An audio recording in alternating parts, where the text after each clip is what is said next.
Most Canadians are now aware of Motion 103, which is billed as an anti-Islamophobia motion that's currently being debated in Parliament. But were you aware that an anti-Islamophobia motion passed unanimously in the House just a few months ago, on October 26, 2016? This motion had members of Parliament unanimously denounce acts of terrorism by extremist individuals as not representative of the religion of Islam. It also unanimously denounced all forms of Islamophobia. Now, if this were simply politicians condemning being a jerk to Muslims and expressing sympathy over some of the truly hateful and vile things done to Muslim individuals because of their religion, then I don't have a big problem with these types of motions. I'd prefer Parliament work on things like, repealing blasphemy laws and lowering taxes. Things that it's doing that are actually hurting Canadians. But there's no harm in politicians condemning deplorable behavior, bigotry, speech. However, I do have a bit of a problem with the word being used. The definition of Islamophobia by most mainstream sources, it includes more than just hate towards Muslims. It includes dislike of Islam as a political force. Isn't it curious that criticism of ideas related to how a government should function are lumped into the same category of evil as hate speech scrawled on a place of worship? Was this just a troubling oversight or a sloppy use of a dumb word? Maybe. But people who are concerned about the mixing of church and state have their spidey senses tingling a bit. Another question could be asked, why do we now have another Islamophobia motion in front of Parliament when we just unanimously passed one a few months ago?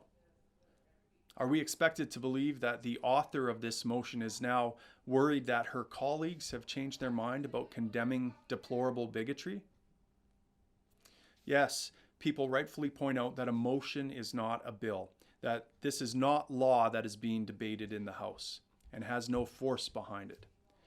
However, what most people have failed to notice is that the motion calls for a committee to find ways for government to address racism and Islamophobia and also to gather data. To put it in layman's terms, the motion calls for a committee to come up with ways that the government can point its guns to solve not only the problem of hateful thoughts, but quite possibly the problem of reasoned critique of Islamic-style theocracy. And it isn't just folks like me who think M103 is paving the way to free speech restrictions.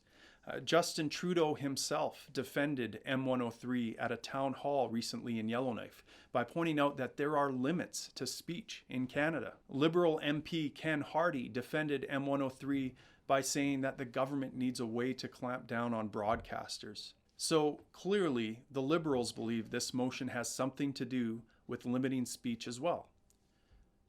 But this motion is more insidious than simply paving the way to speech restrictions.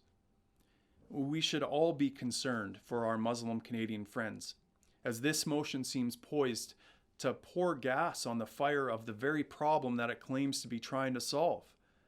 Pointing guns at people does not diminish hate.